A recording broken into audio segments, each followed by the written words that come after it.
So my name is Aditya Jagtap. I'll be discussing the CSAT ANUBHAV paper. I'll be discussing the verbal section of the ANUBHAV paper.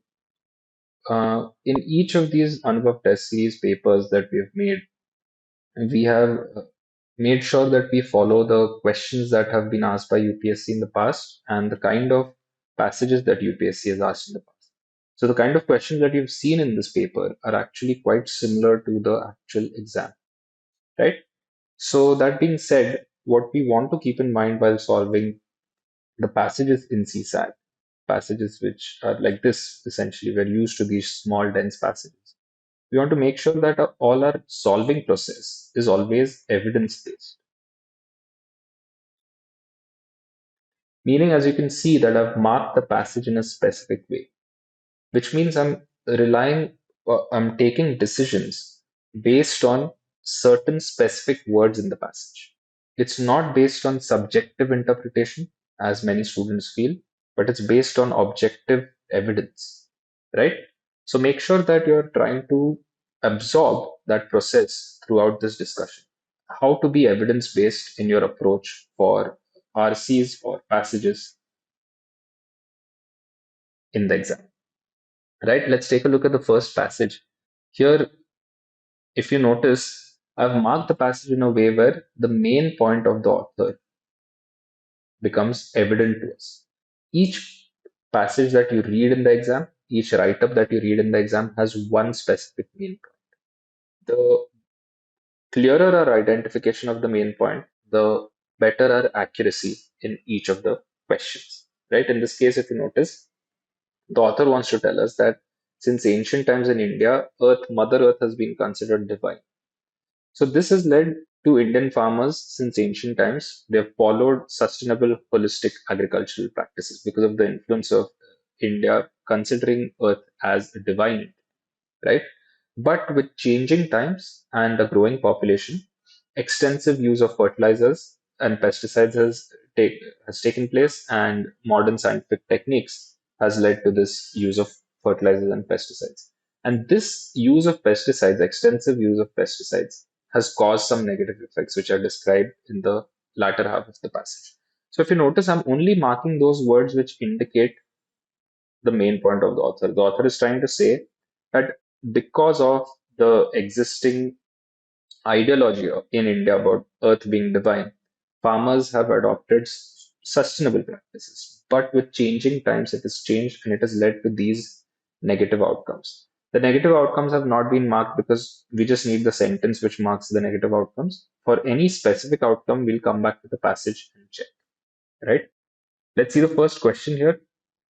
According to the passage, which of the following are valid inferences? Now, inferences are conclusions. We make conclusions. Inferences are conclusions on basis of evidence, right? This is the kind of discussion that we have in classes. We learn to be very specific with our observations. So, which of the following are conclusions based on evidence in the passage with regards to? So, the question is not asking us general conclusions, but the question is asking us specific conclusions with regards to causes of food chain contamination. If you notice, food chain contamination, which is discussed here, or negative effects, which were discussed in the last sentence of the passage, has some underlying causes. Underlying causes extensive use of fertilizers and pesticides. There is something that has led to extensive use of fertilizers and pesticides, which is development of modern scientific techniques, and this is due to changing times and growing population. So these are the underlying causes. We'll have to look at these set of evidences to make a conclusion or an inference, right? So just remember this concept of inferences in mind. It's a conclusion based on evidence. Now, if you look at the first option, increasing demand for food by a growing population. Now, growing population is indicated here, right? But how did growing population change agriculture?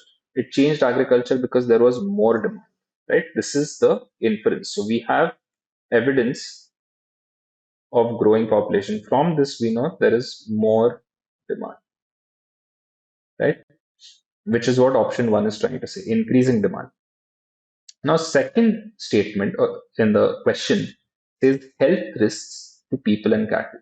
Now, health risks to people and cattle, this is actually a tricky question because many students have gone with option D. But you have to keep in mind that we are looking for inferences, not general inferences, but inferences which could be causes of food chain contamination. Right? Now, health risks to people and cattle are mentioned in the last sentence, right? But this is not a cause. This is not a cause, right? This is the effect. This is the outcome. So here, health risk to people and cattle is invalid. Right? Statement 3 says soil degradation from chemicals and fertilizers. So this is stated here in the passage. Soil health contamination, deterioration of soil health, and contamination of water bodies, and leaching of chemicals into water bodies. Now, this is exactly leaching of chemicals is exactly what an inference is. We have extensive use of fertilizers and pesticides leading to contamination of water bodies. So fertilizers are flowing into water bodies, right? This can also be written as leaching into water bodies because leaching is the process through which they leave the soil and the stones and everything and they flow into the water bodies, right? So leaching of contaminants is valid. So 1, 3, and 4 only. Statement 2 is invalid because statement 2 is an effect. It is not a cause which is being asked, right? So A is the correct choice. This is a tricky question. Keep this in mind. Okay, so a few things are clear so far. We are discussing, we are using an evidence-based approach. And apart from the evidence-based approach, we are making sure that we are identifying the main point of the author. I've also explained what an inference is. All right, now let's see the next one. Now remember, whenever you have a passage with one question, especially, right, make sure you read the question before, right? When a passage is followed by one question only, meaning like here, this is the passage followed with one question. In this instance, when one passage follows one question, so make sure, or one question follows one passage, make sure you read the question before, right? So you know what to look for. Here you want to look for practical suggestions, which is another version of practical inferences or practical plausible solutions that can be derived from the passage. So this is a process of inference that is asked from this angle, right? We'll go through the passage once. Passage is talking about there are three broad barriers to financial inclusion. So what gets in the way of what is a barrier to financial inclusion? The first is lack of trust. So the author talks about how lack of trust plays out. You may not trust the financial institutions because of bank failures. Lack of trust may also reflect lack of financial literacy. You don't understand how that saving mechanism works, so you might not trust that saving mechanism. The second barrier that is discussed is high costs. So financial service may be too expensive, or the user is too poor to afford it, right? And then we are given an example: consider a small low-income community without critical mass of potential customers. Setting up a branch may be too costly. So cost is a factor, cost is a barrier, right? And the third barrier that is mentioned is lack of documentation. And we are told how this is fairly easy for us to understand. Bank accounts cannot be opened if people don't have documentation, etc. So three barriers to financial inclusion are discussed. Now let's see which practical suggestions we can gather from those barriers, right? So the first statement says improving the resilience of financial institutions can improve public trust in them. Now, the first barrier was trust, right? This was the first barrier that is discussed in the passage here, trust, right? And trust is an issue because of bank failures and loss of hard-earned cash. People might not trust financial institutions. So if you improve the resilience of financial institutions, meaning you make these institutions more stable, then that can improve public trust, right? So statement one is a valid suggestion based on the first barrier that is, or statement one is a valid inference, which is what this question is asking. Right now, the second statement, government should regulate the cost of financial services. This should regulate the cost of financial services. This is an invalid suggestion or inference because nothing in the passage discusses whether the government should regulate or should not regulate, right? So if this said the government should not regulate, it would be equally invalid, right? So statement 2 is invalid. Statement 3, financial inclusion is a key enabler to reducing poverty and boosting prosperity. Now, financial inclusion is key to what? This is not discussed in the passage because the passage is simply delineating or listing three barriers, right? If you lift those barriers or if you remove those barriers, what could be a positive outcome has not been discussed in the passage. So, financial inclusion is key to reducing poverty, not discussed, to boosting prosperity, not discussed, right? So, 2 and 3 are invalid. Statement 1, that is option A, is the only correct choice. All right. Now, for passage 3, we have this question, which is what do you understand by cosmopolitan democracy?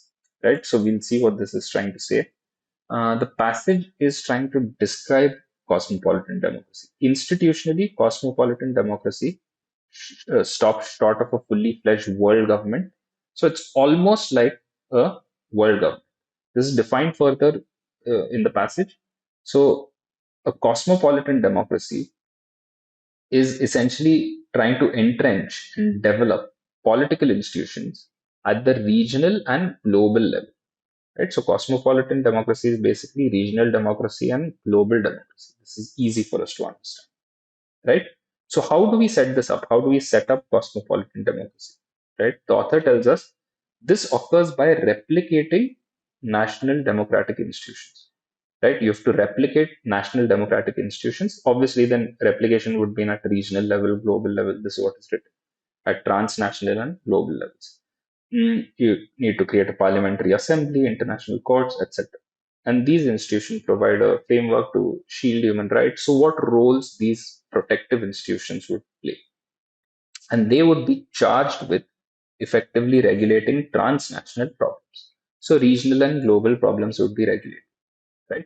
So cosmopolitan democracy is defined by us. By the way, I told you to look at a question stem before the passage. When there's one passage followed by one question, look at the question before because we know then how to read the passage. We know what is to be done with the passage, right? So here we are looking for the meaning of cosmopolitan democracy, right? And let's look at statement 1.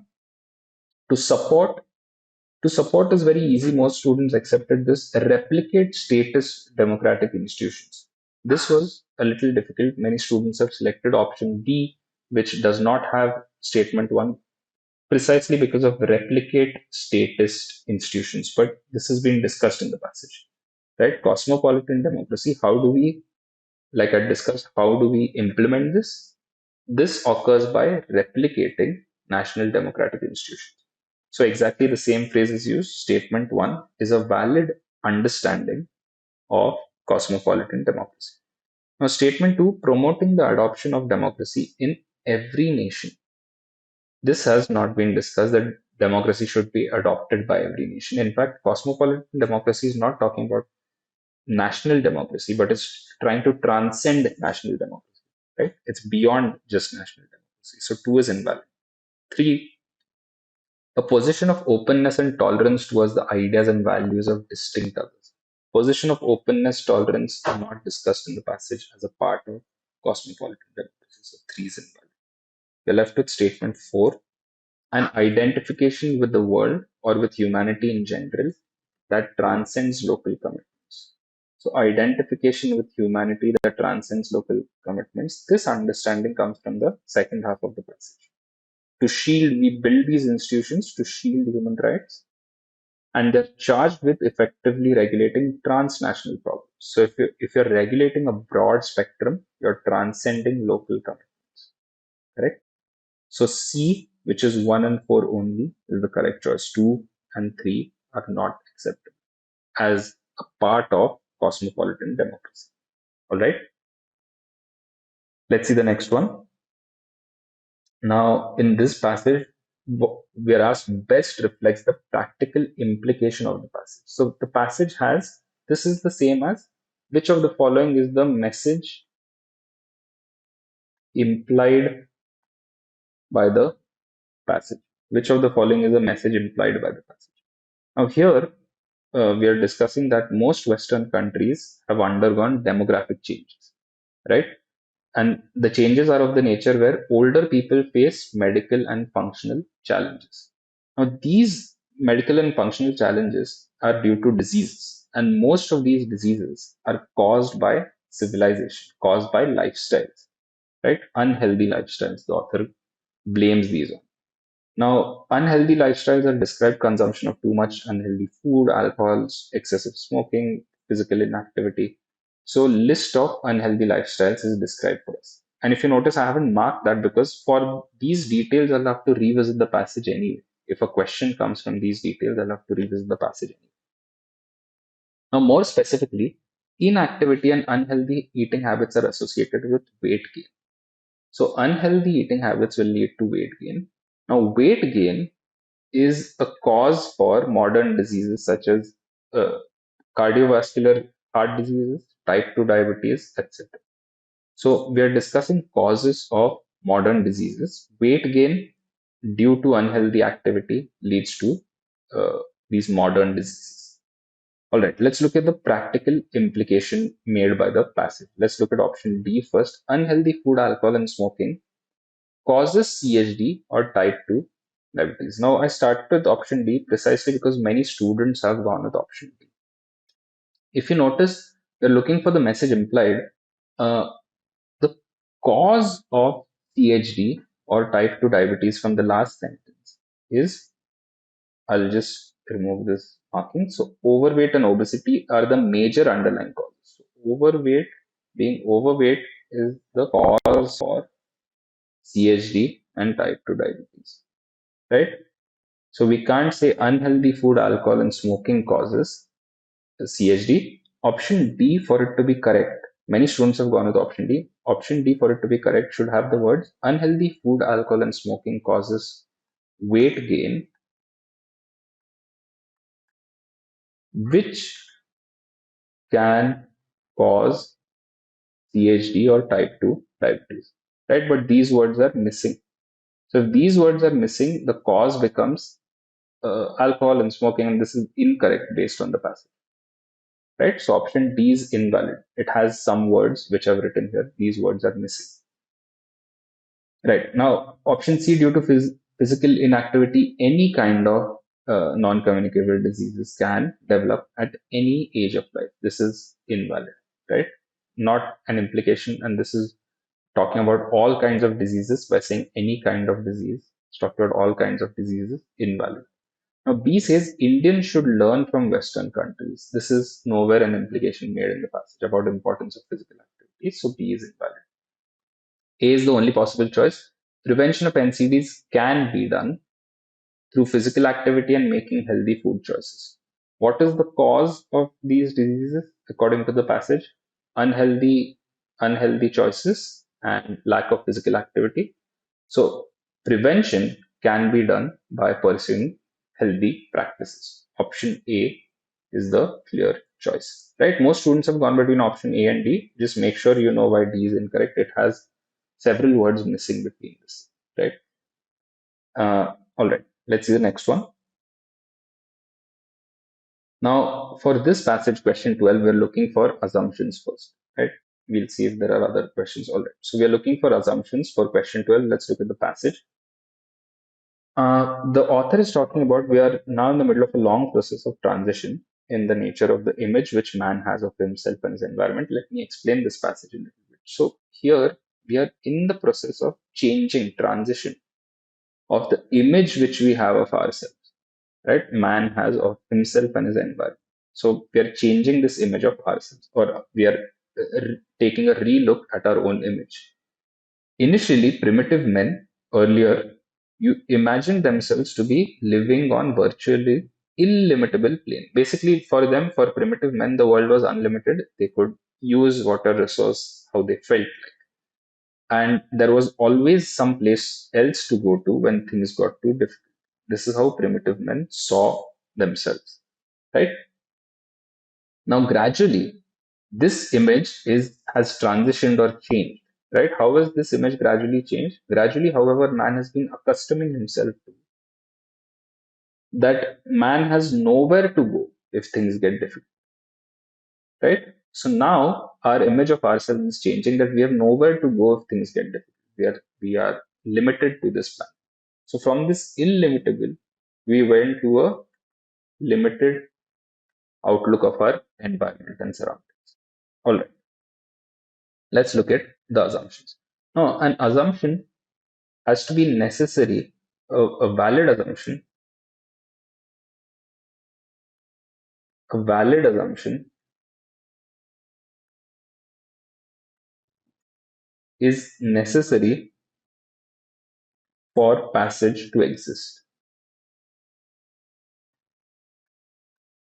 right? An assumption is something that is underlying the logic of the passage. Remember, an assumption is underlying the logic of the passage, and a valid assumption must be necessary for the passage to exist. So, for example, let's start with statement three. I'm starting with three to explain this concept of assumption. Three is saying primitive humans and early civilizations perceived their surroundings as vast and unlimited. Right. So, statement three is a valid assumption. Primitive men imagine themselves to be living on a virtually illimitable plane. So, therefore, we can say vast and unlimited. Now, statement three is a valid assumption because statement three is necessary for the passage to exist. What do I mean by that? If I said primitive humans and early civilizations don't perceive their surroundings to be vast and unlimited, the passage would also become invalid, right? So if I invalidate statement three, the passage also gets invalidated, which tells me that statement three is a valid assumption. Similarly, statement four, increasing the recognition of environmental and social constraints can prompt man to alter the way he sees himself, right? So, firstly, altering the way he sees himself. This has been discussed throughout the passage, right? Process of transition. And gradually, the outlook is that there is nowhere to go, correct?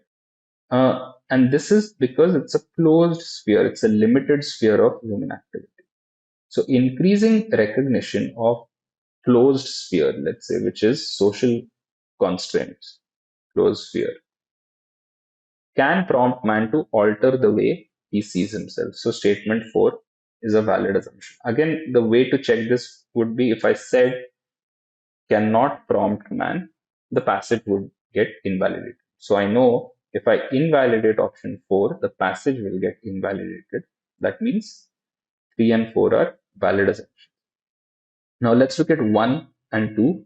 One says rise in population changes man's image. This has not been discussed as a factor to altering man's image. So one is invalid. Two, primitive men lack the capability to accustom themselves to change external situations. So they lacked capabilities or they had capabilities. This has not been discussed in the past, right? So two is invalid. And statement five, today if things get difficult, we have no land to go. So today we have no land to go to. This is an invalid statement. So C is the correct choice, that is 3 and 4 only. Options or statements 1, 2, and 5 are invalid assumptions. All right. Let's start with the next one. Now, here, this was a little tricky because it's not a traditional passage. These kind of passages are always asked by UPSC. At least we can expect one or two in the exam where we are discussing some philosophy, some concept. So here the root of sufferings is neither the feeling of pain nor sadness, nor even of meaninglessness. So what is the root of suffering? Root of suffering is not pain, right? According to the author, root of suffering is not pain. The real root of suffering is never-ending and pointless pursuit of ephemeral feelings, right? Ephemeral feelings means temporary feeling, right? Which causes us to be in a constant state of tension, restlessness, dissatisfaction. Now, due to this pursuit, the mind is never satisfied. So, since we are chasing these temporary feelings, the mind is not satisfied. And according to the author, this is the real root of suffering, right? Then the author says people are liberated from that suffering. So how does one stop this suffering? Right? People are liberated from the suffering when they understand the impermanent nature of all their, right? So the way to liberate yourself from the suffering is way to understand this impermanent nature of feelings and stop craving for them, right? So people can liberate themselves from suffering by stopping craving for them, correct? So the author has told us the real root of suffering and how to end suffering, right? How to end that suffering. Let's see the question. So we're looking for assumptions, and we are told here statement one, pain is not associated with suffering. Now, many students have chosen option A as the correct choice. If you notice here, the root of suffering is neither pain nor sadness, right? So, what is the root cause of suffering we are discussing? Statement one is saying pain is not associated at all with suffering. There is no place where pain and suffering overlap. They are separate units or separate entities based on statement one. But the passage is not talking about that. Passage is talking about root cause, not association, right? So one is an invalid assumption. Let's look at statement four. People can achieve liberation. We know how people can achieve liberation based on the last sentence of the passage, and it's not by avoiding all feelings, right? So this is invalid. Statement four is invalid. Statement five, the pursuit of ephemeral feelings mostly leads to pleasure. In fact, according to the author, the pursuit of ephemeral feelings is negative. Right? This will lead to pain, not pleasure. So 5 is invalid. We're left with statements 2 and 3. Statement 2 says ceaseless pursuit, which is endless pursuit of feeling of fleeting emotions, causes unhappiness. So the cause of unhappiness is this endless pursuit of temporary emotions. Statement 3 says cessation of suffering, meaning end of suffering, can arise from a person's ability to stop craving. So we are told here people are liberated by stopping craving for these feelings, right? So option B is the correct choice. All right.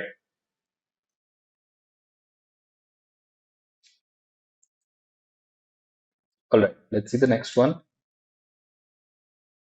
Now this is a slightly longer passage. This is two questions which follow it. So if it has two questions which follow it, there is no point reading the questions first because then we spend some energy in actually trying to remember what the question.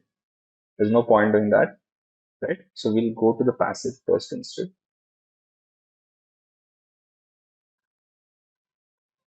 All right. So let's see. We're discussing here the food system and agriculture are deeply interrelated with land, water, and energy. Food and agriculture are related with these resources. We know this.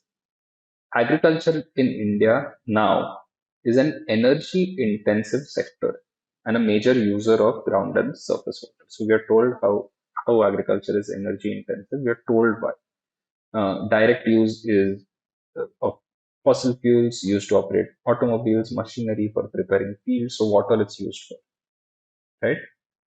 So list of uses are discussed here. List of possible uses. Now, with production of fertilizer being extremely energy intensive. So the most intensive is production of fertilizer. Not most intensive, sorry, extremely intensive, requiring large amounts of natural gas, etc. Now, currently there are, so after telling us this problem is overall agriculture is energy intensive. This is the problem, right? The author tells us possible solutions. There are public programs that promote renewable energy options. Those programs will need high levels of participation. So for these programs that promote renewable energy to work, it will need high level of participation to curb both climate change impacts as well as address air water quality issues. All right, let's see the first question. So, the first question is an assumption question based on the above passage. Following assumptions have been made. Now, first statement says future of agriculture is bleak. By the way, if you notice in the options, I'm marking specific words, right? Like I told you, our process should be evidence based. So these words which I've marked here tell me clearly that statement one is unacceptable. Future is bleak, meaning future is, let's say, negative or is not possible. This kind of outlook is not discussed in the past. So statement one is invalid. Now, statement two, programs for replacement of fossil fuels with renewable energy alone. Programs for, let's reread statement two in a simpler way. Programs for renewable energy alone may not solve the problem, right? And this is a valid assumption. Programs for renewable energy alone may not solve the problems because, based on the last sentence, we are told those programs will need high levels of participation. So the programs will need participation, right? To curb both climate change impacts and address air water quality issues. So just the programs won't help. They're going to need high levels of participation, right? So B is the correct choice for this question.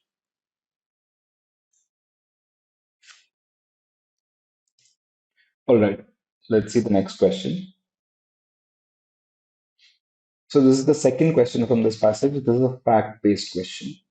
Which among the following are the possible uses of energy in agriculture? So this is from that unmarked section, right, in the passage. I told you that this is a list of, here is a list of uses where fossil fuels used to operate automobile machinery, etc. So, but all of this use of energy in agriculture is for which purpose, right? So there's a list of things. So let's see. All right. Let's see what the options are. Statement one, preparation of fields for growing of crops, transportation of inputs and to and fro from the field, and application of fertilizers. All three are mentioned right in that section of the passage, right? Preparing fields, uh, transporting inputs, and pesticides and fertilizers, right? So all three are stated directly. Like I said, this is a fact-based question. You can't afford to get questions like these wrong. D is the correct choice for question 20. Let's see the next one. Okay. So another longer passage. Here the main point of the author is global forest areas have shrunk. We are given a list of ways in which this has happened. Uh, So timber is needed from natural sources. This is being stripped from trees. Trees store 50% of world's terrestrial carbon. They are a buffer to hurricane tsunamis. So value of trees, extinction in the planet and animal kingdom, which is affected because of trees have shrunk or forests have shrunk. How many number of species are on the brink of extinction? So a list of impacts of global forest areas that have shrunk, right? The rapidly snowballing loss in diversity is largely triggered by. So for this, largely what is the cause, right? So according to the author, largely the cause is new age emergencies and interventions like climate change in atmospheric composition, and spread of invasive alien species, right? So this is the main point of the author. We are told the current warming is 1.2 degree above pre-industrial levels. This means evolutionary perspective, humans are already moving out of the Holocene environment, right? And we are told that half of species are migrating, etc. So the impacts of the global forest shrinking, and the reason this is the cause for global forest shrinking. So let's say impact and cause, right? This is what is discussed in the passage. That's the main point of the author. So question 23 says biodiversity loss is due to. So what is biodiversity loss? Is basically shrinking of forests. Shrinking of forests is due to what? So option one, spread of alien invasive species, right?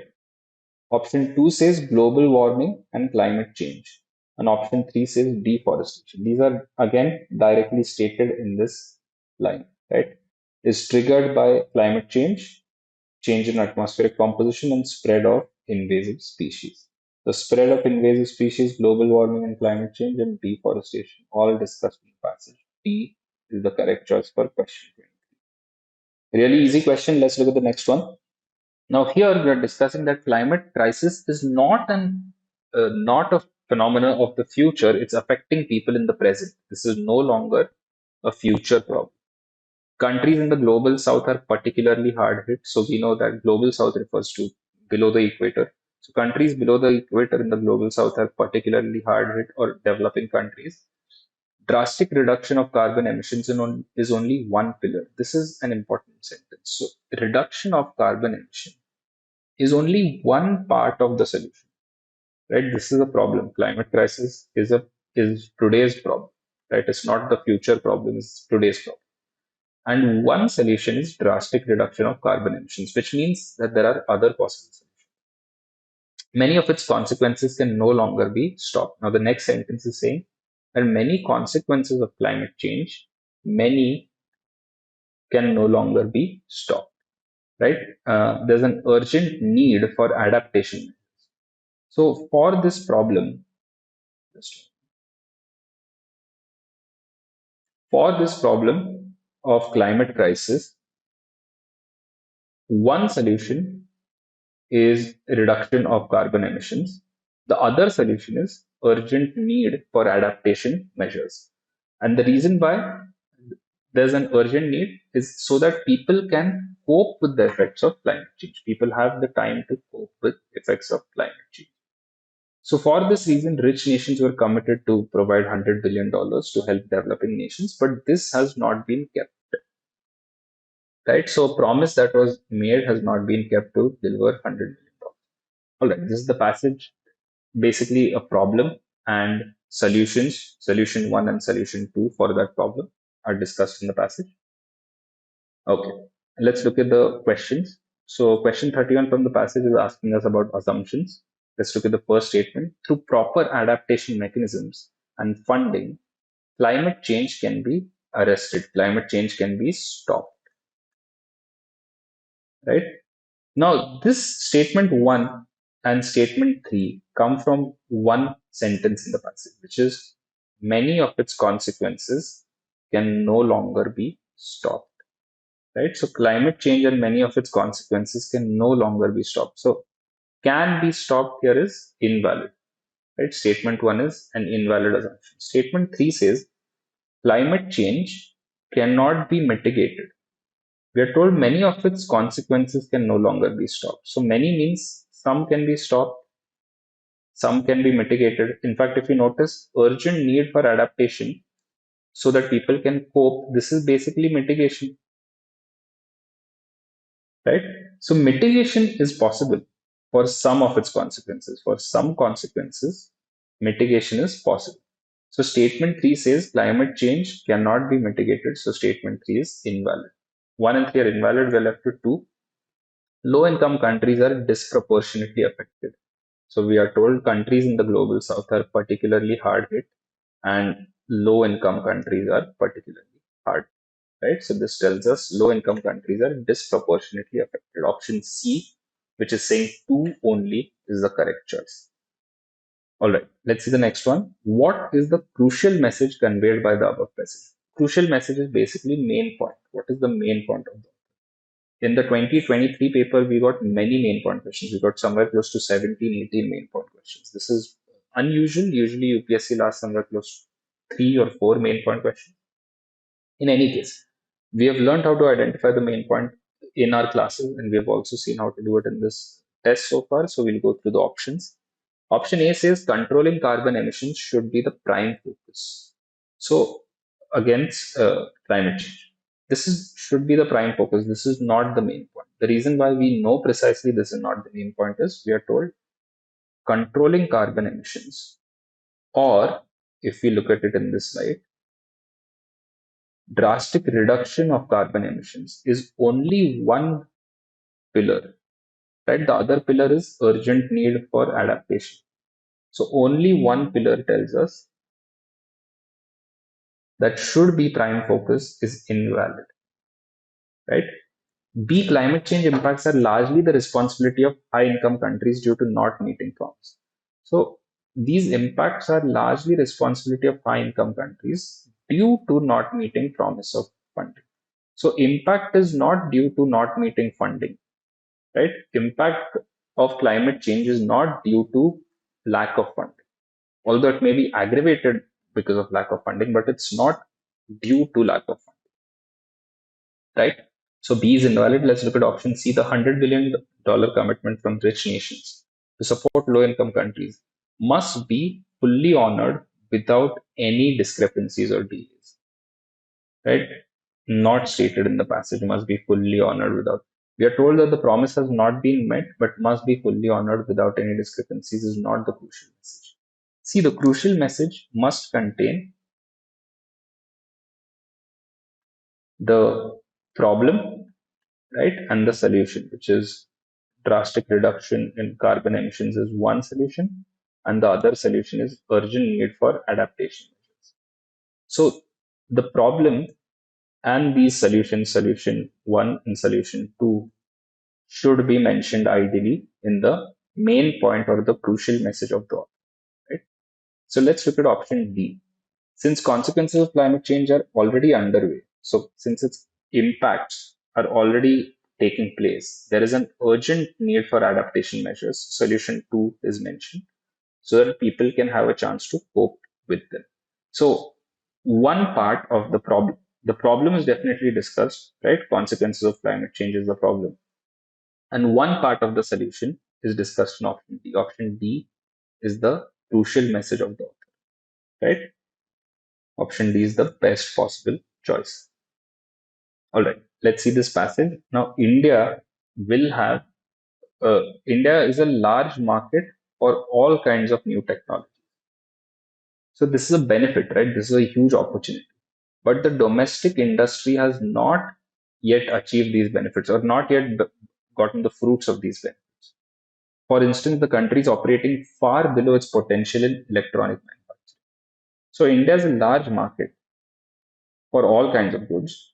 Domestic industry has not yet achieved the benefits because India is operating far below its potential in electronic manufacturing. So high value electronic components, what do they need? They need technology and they need design abilities, right? They need design capabilities. They're design intensive.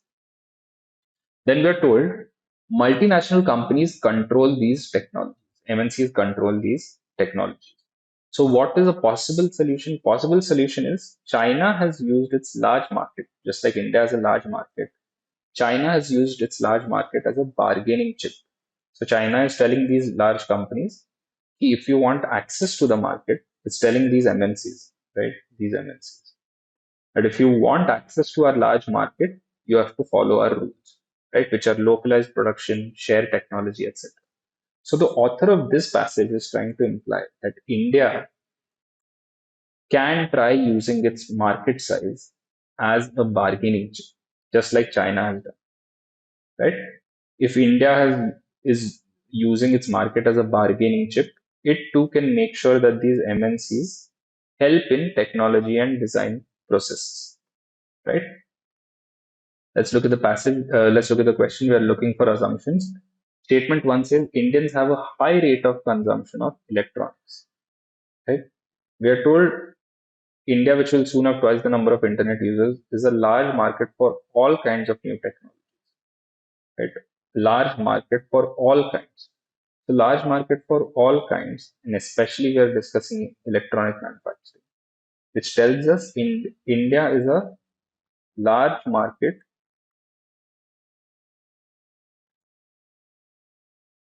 for electronics, right? Which could also be rewritten. Actually, many students, this is a tricky question. Many students have gone with other options, such as option A, which does not have statement one. And that's wrong because high rate of consumption of electronics is the same as large market for electronics. It's the same thing. It's just rewritten in a different way. Statement one is a valid assumption. If I said Indians don't have, if you remember, a valid assumption is necessary for the passage to exist, right?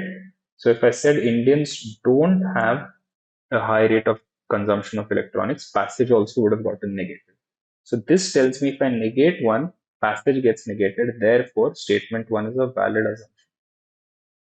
right? Statement 1 is a valid assumption. Let's look at statement 2. India will try to use its market size as a bargaining chip for the promotion of its electronics industry. Now, the reason why many students have chosen option A, where 2 is also mentioned, is because the author suggests that India could try to use, could try and use, right?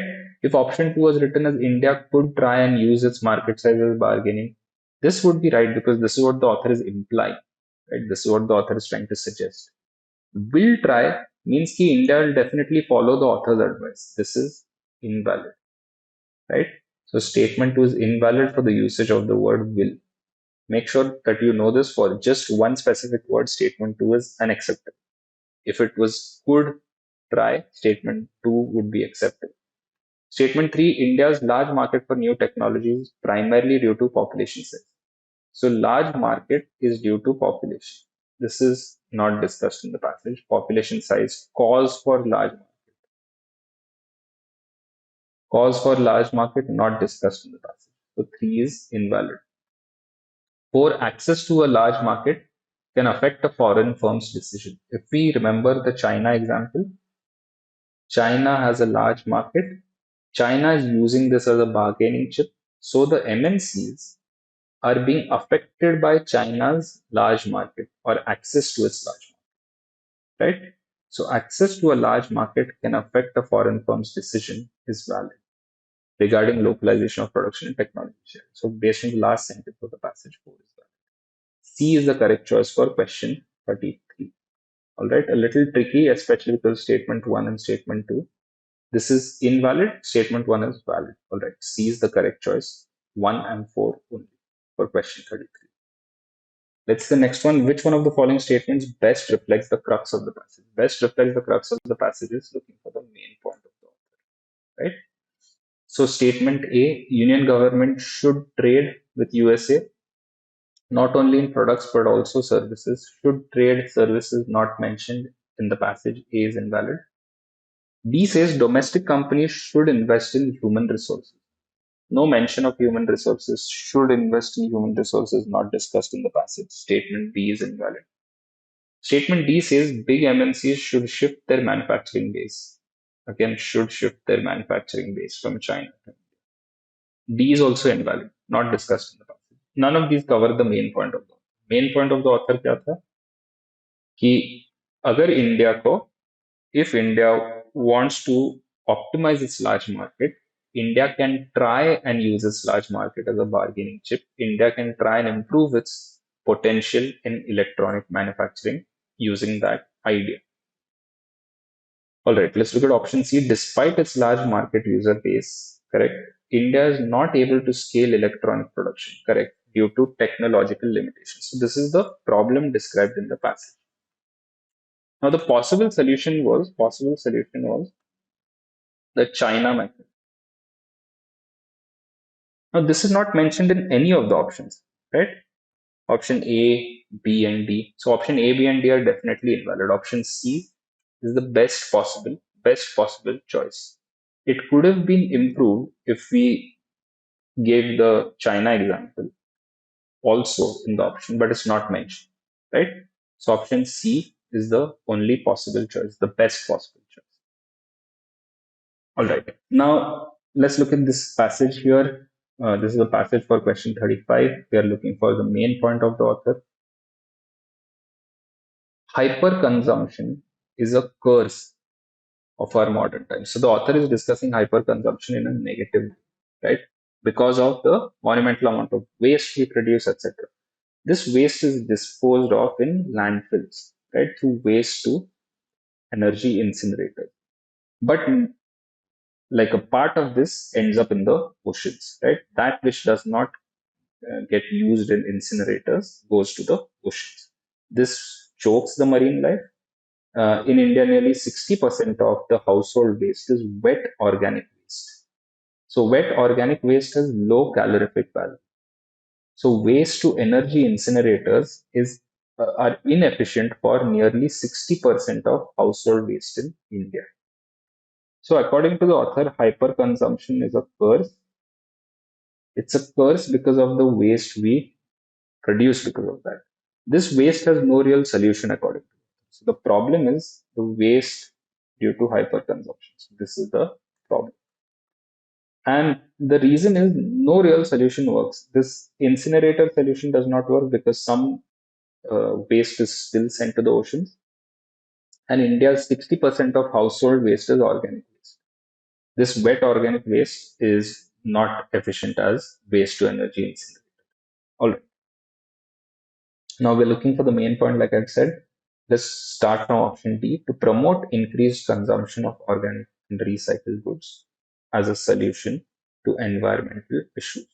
To promote increased consumption, not discussed in the passage, of organic recycled goods as a solution. This solution not mentioned in the passage. So neither of these increased consumption or solution are valid. Option D is invalid as the main point of thought. Let's look at option C. Incineration is the second best technological solution, not discussed as first best, second best, third best. C is invalid. Let's look at B. Waste to energy incinerators are the most efficient solution, not discussed. In fact, we're discussing their inefficiencies in the last sentence of the passage. So option B is invalid. We're left with option A. Hyperconsumption is a curse according to the author. So hyperconsumption, particularly generation of waste, has detrimental effects, negative effects on marine ecosystems. Option A is the only possible choice. All right. Option A is the only possible choice. Let's see the next one. Now here we have two questions which follow the passage. So like I said, there's no point looking for questions first when you have more than one because you end up trying to remember the question. Let's first identify the main point here. Climate change will threaten the bottom line of businesses. So businesses profitability, bottom line means their profitability of businesses will be hampered by climate change. So why frequency and intensity of extreme weather can damage companies? Drought will make water more expensive. Climate volatility may force companies to deal with uncertainty. They could lose their products, could become obsolete or useless. Their markets could become obsolete or useless. New regulations due to climate change can also affect a business's bottom line. So we are told a list of things that climate change does, which are negative for business, right? Negative for profitability of business. All right. Let's see the next one. Let's see the question. So, which among the following are possible disadvantages of climate change? So, possible disadvantages will, right? Negative impacts of climate change. One says increased prices of goods. So, if you notice here, we are told that it can damage factories. Drought will make water more expensive, which will likely affect the cost of raw materials. So, if input cost is more, input cost of water is more, increased prices of goods will happen, right? Now, second statement, forcing companies to think about them. We are discussing possible disadvantages, right? Firstly, option two is not discussed in the passage, and it would be an advantage, not a disadvantage, right? If companies are thinking about the environment, it would be an advantage, not a disadvantage. So two is invalid. He says redundancy of products. This is a disadvantage. We are told uh, products could become obsolete or redundant, meaning pointless, right? So one and three are mentioned. Four, introduction of carbon pricing discussed possibly as a policy measure, but not as a disadvantage, right? So the correct choice is A, 1 and 3 only. 2 and 4 are either not discussed or they are not disadvantages. They are possible advantages. All right. Keep this idea in mind. This is a question that surprisingly many students got wrong. Uh, let's see the next one. Which of the following best reflects the crux of the passage? So let's start with option D. Only focusing on sustainable development can help us cope with menace of climate change. So this is obviously not discussed. Only is an extreme word. Such a direct solution to the problems has not been given in the passage. Let's look at option C. Nations across the globe need to tackle climate change by making it their number one priority. So nations must make climate change their number one priority, not discussed in the passage. Option B says companies will face a boycott of their goods, completely beyond scope. So you're just left with option A. This one we can't afford to go wrong with. Question 42 is a very easy main point question. Climate change will be a driver for change in the patterns of future production. Climate change impacts businesses, right? This is the negatively impacts business. This is the main point of the passage as we have read it.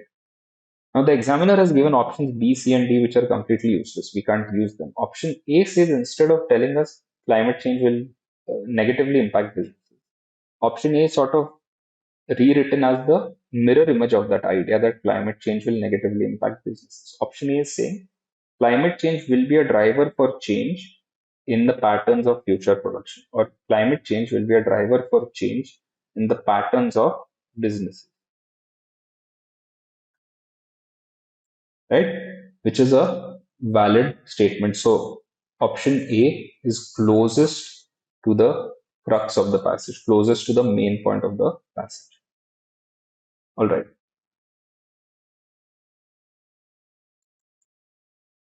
All right, let's start with this. Now, here we are discussing the impact of high exposure to air pollution. Right? This passage tells us about the impact of high exposure to air pollution. We sort of know, but we still have to read the passage carefully. It'll affect people negatively, their health will be negatively affected. Several other studies have also linked exposure with mortality, heightened risk of hypertension, premature birth, low birth weight, and range of other adverse outcomes. So most of these are known to us. Hypertension was known. The catastrophic health and economic losses estimated are XYZ. So there are health issues and economic losses because of high exposure to air pollution. So impacts of high exposure to air pollution are not just health related, they can also be economic related, right? And this can be only confronted through systematic, science driven, and sustained action. So for this problem, of high exposure to air pollution can only be through systematic, science driven, sustained action based solutions. Right? Let's see the next question. Let's see the question. We're looking for implications. Right? Implications are possible outcomes. So let's say implications are implied outcomes. Right? Uh, let's look at the statement. First statement, levels of pollution in Indian cities can affect the productivity of the country. Now, can affect productivity is valid because we know economic losses are discussed in the passage, right? Statement 1 is valid. Statement 2, exposure to high levels of pollution negatively impacts the quality of life and health of future generations. So this also discussed health is negatively affected. And statement 3, unless science-based actions are taken to reduce exposure to high levels of pollution, the problem will continue to persist. Now, many students have gone with option A here because unless science does this, the problem will continue. This sounds extreme, right? This is an extreme statement. So therefore, many students have gone with A, 1 and 2 only, but this is invalid. The last sentence of the passage says, this can only be done through systematic, science-driven, sustained action, right? So unless science-based actions are taken, the problem will continue. So option D is the correct choice. Remember the last statement, statement 3, because of these words, many students had eliminated this. This is not the right thing. This is actually discussed in the passage. So these are acceptable terms, unless and will. So D is the correct choice. A is invalid. All right. Now here we are discussing variant creation. Variant creation is talking about variants of diseases. Variant creation is driven by the amount of replicating virus in existence. So what leads to different variants of diseases, right? How are multiple variants formed? This is based on amount of replicating virus. Okay, so this is explained further. So variant creation is based on viral fitness, that's A, selection pressures, B, and host susceptibility, C. So these A, B, and C are factors that will determine whether variant creation happens or not. So how does this play out actually? Most immunocompromised amongst us are pivotal for preventing rise of new mutations. The most unhealthy are important for preventing rise of new mutations. Why? When large loads of the virus can replicate for weeks, meaning in an unhealthy person, the large load of virus can replicate for weeks. This replication can lead to creation of mutant strain. So let's simplify this. Variant creation happens when large loads of virus can replicate for weeks. This replication can lead to creation of mutant strains. Right? Due to high viral loads, the variants can easily spread. Okay. So we are told what variant creation is caused by, what it depends upon. It depends upon factors A, B, and C. All right. Now let's look at the question. On the basis of the above passage, following assumptions have been made. Let's look at statement one. The more the amount of replicating virus, more the chances of creation of mutant strains. This comes from the passage, but also from the first statement. Variant creation is driven by the amount of replicating. Right? Amount tells us that variant creation is linked to quantity, but uh, its relationship with more is clarified in the second half. The large loads can replicate for weeks, right? So large loads lead to more viruses. So the more the amount of replicating virus, the more the chances of creation of mutant strains. So one is a valid assumption.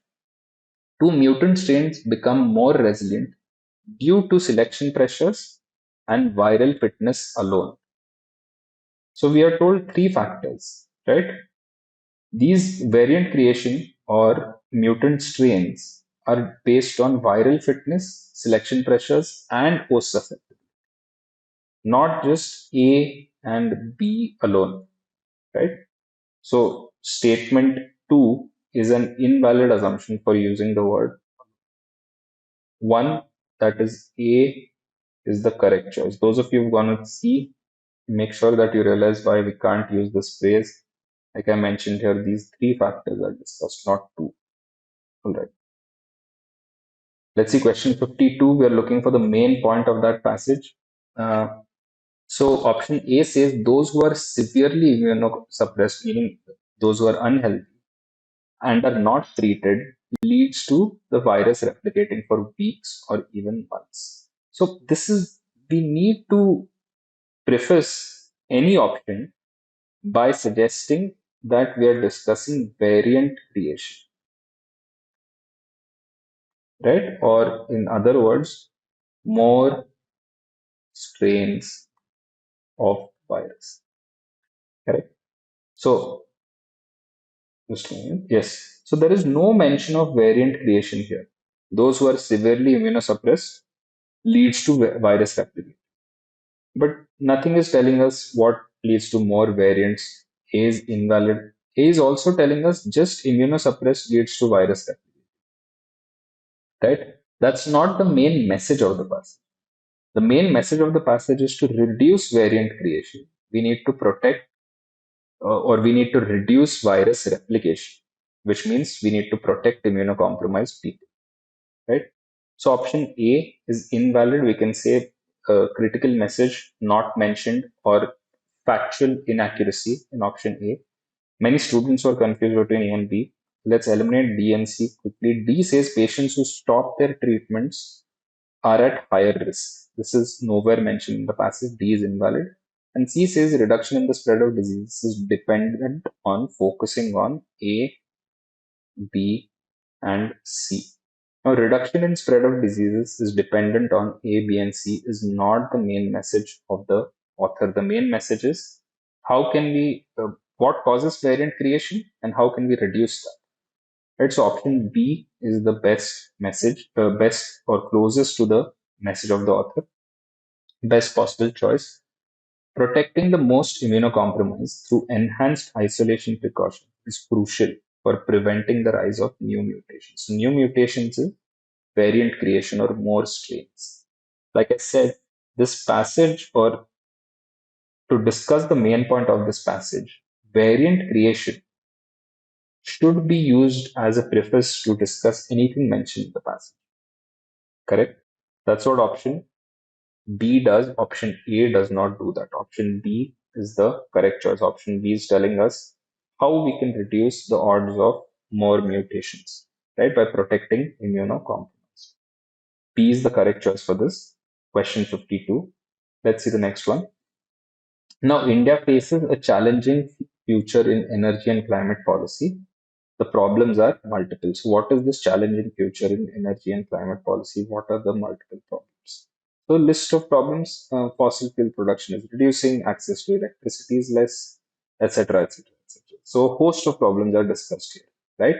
But the author says all is not bleak. There are some solutions to this problem. So, India's challenging energy and climate policy future has some solutions, such as energy efficiency programs, integrated urbanization. So this is where the solutions are mentioned, right? And these suggest the promise of transformation.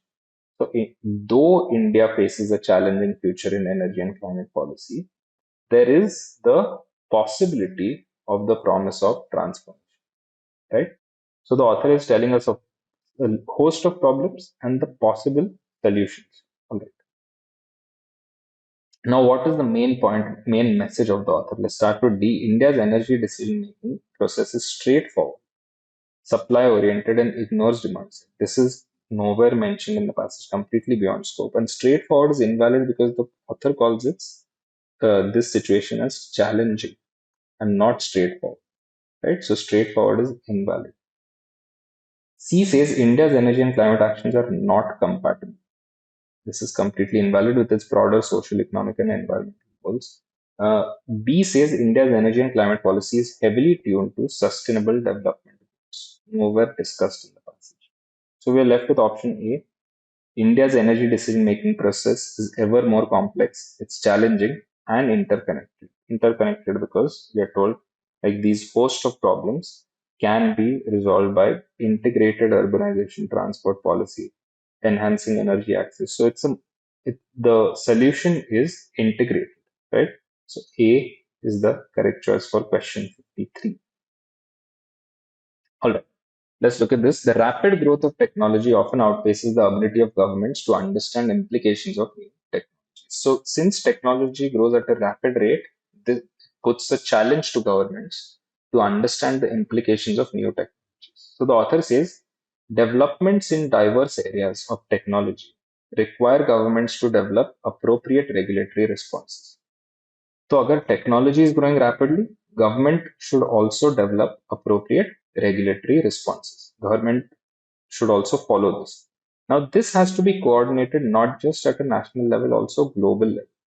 So, for rapid growth of technology, government should develop a regulatory response not just at national level but also at global level.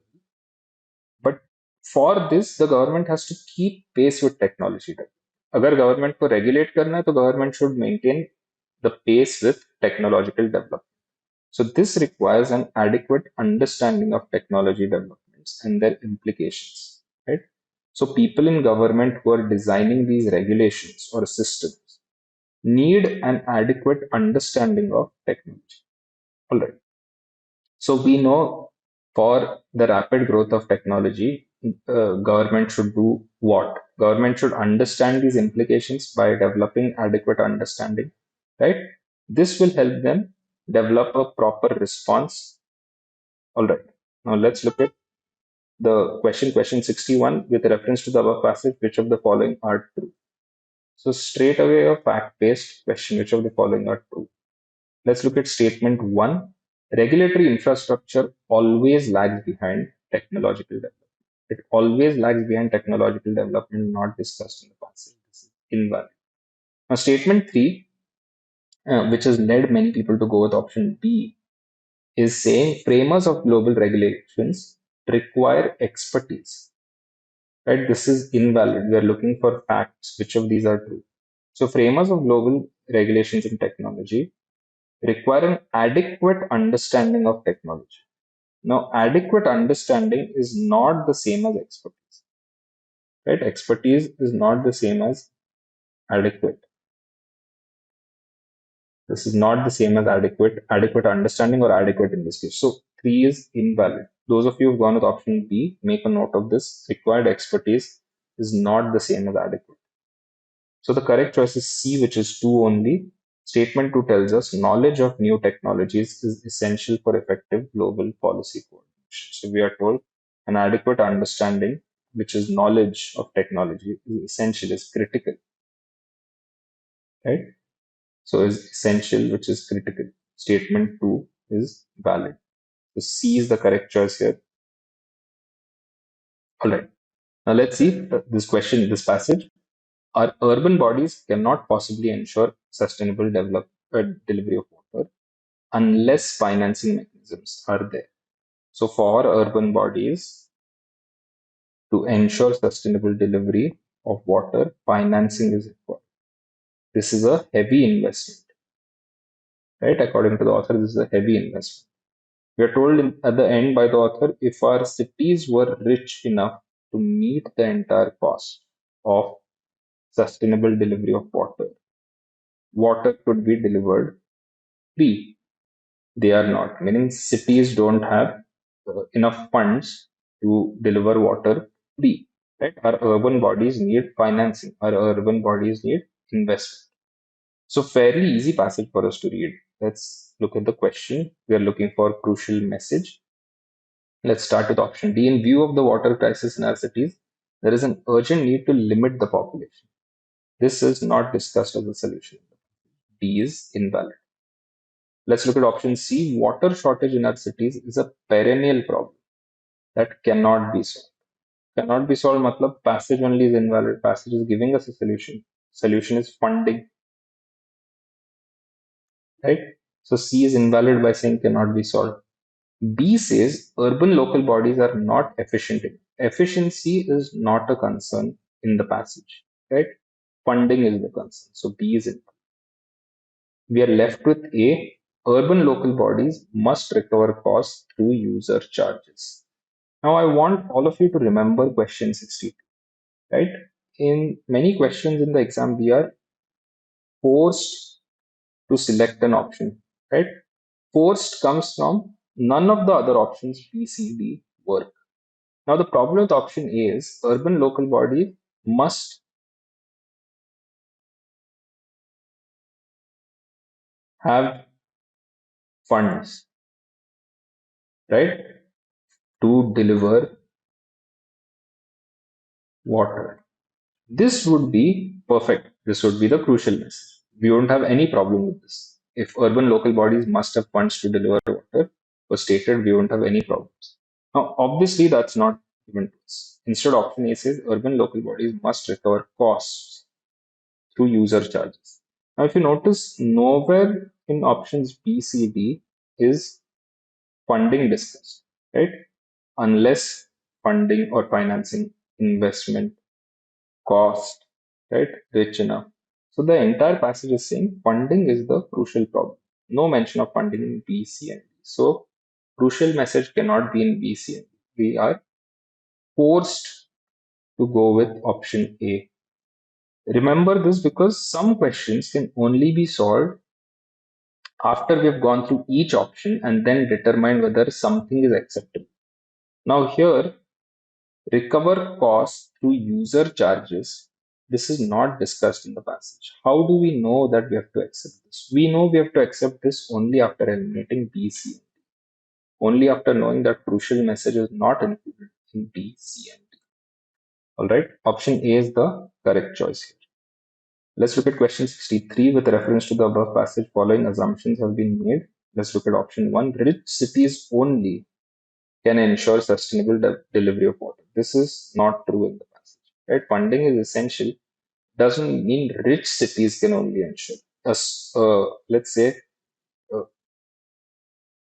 mm, let's say moderately rich or moderate city, right? If it has enough funding for delivery of water, if it has funding for water, it can ensure sustainable delivery. So it's not richness that is the only criteria. So option 1 is invalid. cities only is invalid. Statement 2 says sustainable delivery of water in cities means much more than supplying water to households. So this is true from the passage. We are told sustainable delivery requires collecting it from a natural source, treating it to make it potable, laying a distribution network of pipes. It requires investments in sewerage infrastructure, sewage treatment plants. So obviously, many other factors are required. So sustainable delivery of water means much more than supplying water to households. Many other infrastructure changes are required. B is the correct choice for question 63. All right, let's see the next one. In rural India, there's more need for women empowerment. All right. Now, what is the process for this? It's not the factors which determine women's empowerment are education, health, and safety. But this is not just based on reading, writing, and arithmetic. What is actually needed is making them aware of their rights. So, in short, in rural India, need for women empowerment will come from awareness of their rights. Correct? And SHGs or similar other organizations will help reduce poverty and make them more self-reliant, will help reduce poverty and make women more self-reliant, right? So how do we ensure women's empowerment is discussed in this passage. All right, let's look at question 64. What is the most logical corollary? Now this gets asked to me often, so I'll just discuss this once here. What does corollary mean? So let's, for the sake of the exam, let's simplify corollary as that which naturally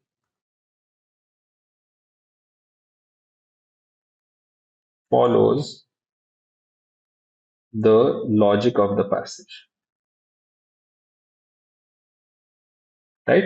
Now we've solved close to 6, 7 corollary questions throughout our total 10 classes, but also corollary is which naturally follows the logic of the passage. Corollary is a type of inference, right? First, we need to figure out the logic of the passage. So I'll explain this further by let's eliminate option D first. In urban areas, the empowerment of women has shown some progress due to better education, health, safety rights. So we are told empowerment is needed in rural India, more need for empowerment. So this means in urban India, lesser need for women empowerment comparatively, right? Compared to rural India, urban India has lesser need. But then why is option D incorrect? In urban areas, empowerment of women has shown some progress specifically due to they have better education, better health and safety. So this we can't say that the specific cause is due to better education, health, safety, and awareness. Right? This may be true, may not be true. For example, we can say maybe just for the sake of discussion, this is not actually stated. Maybe we can say better education, better health is there, but maybe not safety, right? So we can't say that it's definitely due to better XYZ factors. So this makes option D invalid. This is not something that naturally follows logic of passage, right? So even though, like I mentioned here, that urban India needs lesser, this does not mean it specifically needs lesser due to better education, health, and this, right? Let's look at option C. The impact of microcredit is limited, not discussed in the passage. C is invalid. Option B says, along with education, health, and safety, economic independence is a vital aspect of women empowerment. So we are told in the passage that awareness of rights, is a vital aspect, right? That is crucial. So economic independence is a vital aspect, not discussed. B is invalid. Let's look at A. Although economic independence is discussed as them becoming self-reliant through SHGs, it's discussed as a outcome of awareness of their rights and also realize their discriminatory treatments. After having awareness of rights, then we can say SHGs and other groups can help. But first, this is what is primarily required, awareness of rights. So B is invalid. A says lack of awareness of rights among women, especially in rural India, is a major cause behind empowerment, right, of women being slowed. This we know based on the passage. In the passage, we are told awareness of rights is the major issue, right? Option A is the correct choice. All right, let's start with this passage. Ethnic conflict illustrates the difficulties that cultural pluralism poses for orderly democratic government. Okay, so we are told ethnic conflict is illustrates the difficulties that pluralism poses. So, for democratic government. So, in short, for a democracy, pluralism poses some problems, such as ethnic conflict.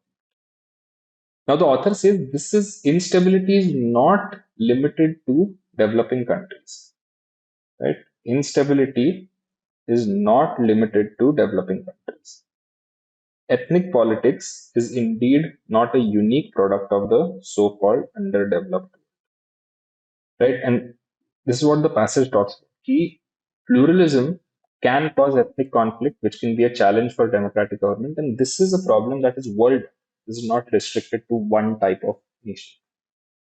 Now let's look at question 70 on what does the above passage imply, right? Implication of the above passage, inference from the above passage. Same thing. Let's look at option D. Development and urbanization can wipe out the problems. Urbanization can wipe out the problems not discussed in the passage. Invalid. No such implication. Option C. Growing frustration and biased political processes lead citizens to lose faith in a democracy. Not discussed. We have discussed problems due to pluralism and not due to biased political processes. So C is invalid. A cultural homogeneity alone helps establish a more stable democracy. This is not discussed in the passage that only cultural homogeneity will help establish a stable democracy. So we are left with option B. Pluralism can cause ethnic conflicts and political instability irrespective of economic development. Matlab, it doesn't matter if your economic development is low or is it the highest, at what stage, pluralism can cause ethnic conflict. This is what the passage was talking about. Option B is the correct choice. All right. Now let's go through this passage, slightly longer passage. We are told by some estimates, possibly more than a quarter of the world's elephant population has been lost. But the passage is actually about environmental crimes. Environmental crimes are no longer restricted to iconic wildlife and rare wood species alone, right? Environmental crimes are part of larger global network of transnational organized environmental crimes, right? That includes corporate crimes. We're told a list of those crimes, and these crimes end up supporting non-state armed groups and terrorism.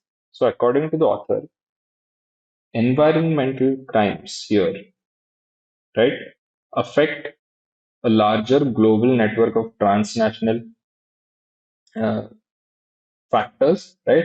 And these then end up supporting non-state armed groups and terrorism. So, environmental crimes actually end up supporting or affecting positively uh, non-state armed groups and terrorism.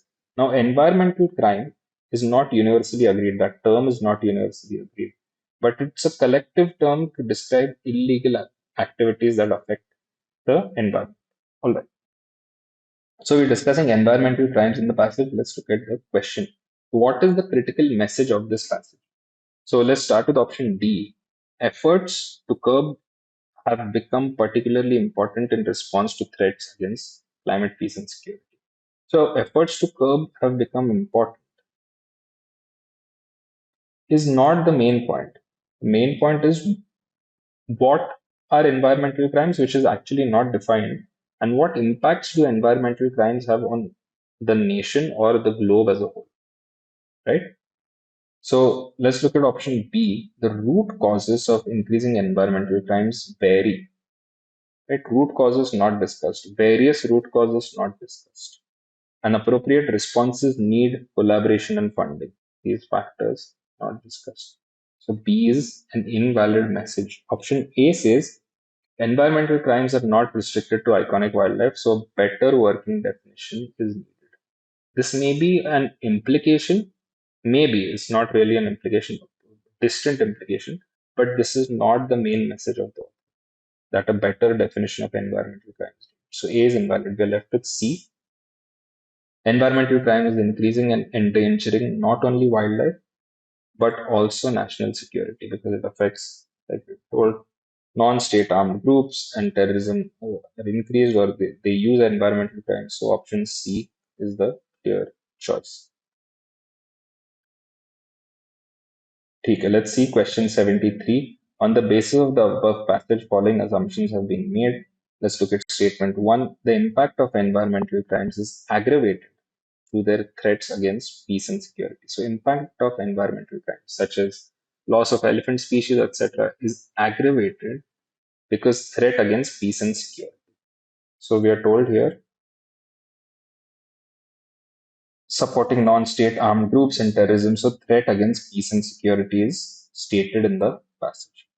Right? So, statement 1 is a valid assumption. Statement 2, to fully address environmental crimes, coordinated responses and international collaboration are required. Now, statement 2 is a traditional assumption. Statement 1 is basically almost written in the passage, outright written. Statement 2 is saying to fully address environmental crimes, which involves crimes against the state, crimes which are not local, crimes which are regional or transnational, right? So this requires international collaboration. This is valid. If I said to fully address environmental crimes, coordinated responses are not required. If I negated statement 2, the passage would get negated. So this means statement 2 is a necessary assumption, right? So the correct choice here is C, which is both 1 and 2 only. All right. So a few things to keep in mind. Make sure that whenever you're solving any passages, reading comprehensions in the exam, that your approach is evidence based. What do I mean by evidence based? All your decisions in the selection of an option, in the elimination of an option, should be based precisely on words, such as, if you notice here, I've been marking specific words, right? Similarly, your reading of the passage should be evidence based. You should have specific words which indicate the main point of the author. The better your, even though the understanding of the passage may be reduced, but the clearer your understanding of the passage, the higher your accuracy. So make sure your approach is evidence based and not subjective or opinion based. Right? This is my overarching message. The second thing is whenever you're taking decisions when it comes to options, be specific, use evidence, and follow the elimination process only. Don't use selection, it does not work. All right, the questions are designed in a way where if you use selection, you'll get a lot of questions wrong. So use the elimination method only. All right. So with this, I want to bring this discussion of passages to close. All the best to all of you. Make sure you continue taking tests like Anubhav. They are really helpful. The previous Anubhav papers also, if you haven't taken them, please go to the Next IAS website and take a look at those papers. Thank you, everyone.